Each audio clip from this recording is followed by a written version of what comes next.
all the sacrifices that folks make, these kinds of events are going to keep on happening. And the weapons are only going to get more powerful. And let me make a final point. For a while now, the main contribution some of my friends on the other side of the aisle have made in the fight against ISIL is to criticize this administration and me for not using the phrase radical Islam. That's the key, they tell us. We can't beat ISIL unless we call them radical Islamists. What exactly would using this label accomplish? What exactly would it change? Would it make ISIL less committed to trying to kill Americans?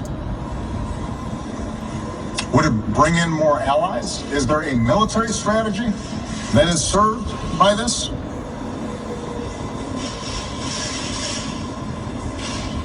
The answer is none of the above. Calling a threat by a different name does not make it go away.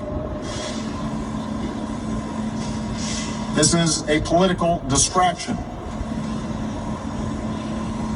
Since before I was president, I've been clear about how extremist groups have perverted Islam to justify terrorism. As president, I have repeatedly called on our Muslim friends and allies at home and around the world to work with us to reject this twisted interpretation of one of the world's great religions. There's not been a moment in my 7.5 years as president where we have not been able to pursue a strategy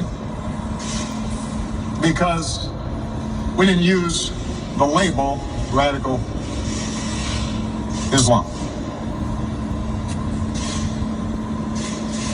Not once has an advisor of mine said, man, if we really use that phrase, we're going to turn this whole thing around. Not once. All right. Enough with the political grandstanding stage play. And I told you that he was going to make comments, and I didn't get this video on early enough. President Barack Hussein Obama is doing a live press conference in reference to all the atrocities that is taking place here domestically on the soil here in the United States of America. Well, and of course, again, now he's taking his political pop shots at Donald Trump and the Republican Party and stuff by saying, why do we have to use radical Islam? Well, let me give you the sentiments of that side right there. That side is, if you refuse to identify that the people who are actually committing these heinous acts all across the world, that they call them, and mind you, I want to be fair and balanced here. If you refuse to call them radical Islam, that means that you're not properly identifying. You just call them terrorists or just ISIL or something like that. That could be anybody. But when you narrow it down and you give it a label, you give it a name to what it really truly is going on, and the groups that are actually involved and just happen to be Muslims, now you are identifying the extremists. With that, you can vamp up national security and stuff. Henceforth, you have to actually racial profile everyone that is Muslim. On the flip side, again, I told you, Americans have short memories.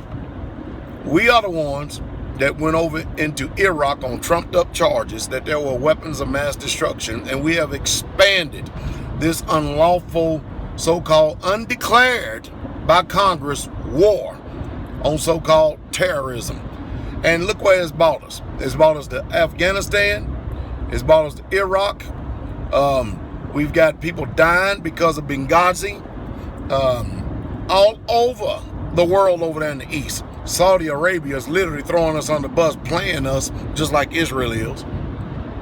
And it's just a sad thing that people just choose to ignore truth. And I'm used to it. If they're going to ignore truth on the religious front, what they call religious front, or what the Bible says, then they're going to do it on the political. And as long as you continue to keep knowing truth, it's not going to change anything. I don't care what your ideology, your theology, your perspective, your philosophy, whatever you want to come up with, pick a superlative. Until you start dealing with truth and facts, You can forget about ever winning this war, because the United States of America is the one who's actually started the war on Islam, because the nations that they attack for their resources just happen to be Islamic. And what they're trying to do now, the Republicans, the conservatives, and everybody is trying to say that, okay, all terrorists are not Muslims, but all terrorists just so happen to be Muslim. All terrorists are not Islamic, but all terrorists just happen to be Islamic. Well, let's put the shoes on other feet. If your infrastructure in your country has been destroyed on trumped up charges based on the fact that Iraq had weapons of mass destruction, come to find out that it's not so. Come to find out that 9/11 was an inside job and stuff, and we've been nation building, and we've been in Afghanistan because of the poppy plants. We're taking the resources, the oil and the gold and everything, because we're broke as hell, because we can't balance our national budget, and neither do we have the stomach to do it. We ain't gonna do it. And you tell the American people one thing, in other words, hey, guess what? It's raining on outside, but I'm pissing on your leg. Then the American people going to continually keep playing this dog and pony show, this circus that they're putting out with all these agendas. Obama's after the guns. He just did it again. And now he's after the assault rifles. That's what he's after. And again, just like my previous video before, the gig is up. The American people ain't going to play it. The only thing that's going to happen is American people going to go out and buy more guns. That's all that's going to happen.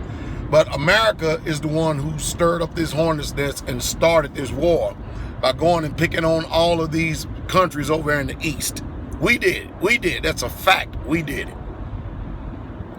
And now we've got people dying left and right on our soil, wanting to join ISIL because they don't believe in the American ideology and theology. Basically, they don't agree with the way that this country is going politically. They do not agree with these modern day American ideology of going and blowing the hell out of all these countries, while we try to champion ourselves as the epitome of all righteousness and the sum of all wisdom all across this world. And people just ain't buying the nonsense.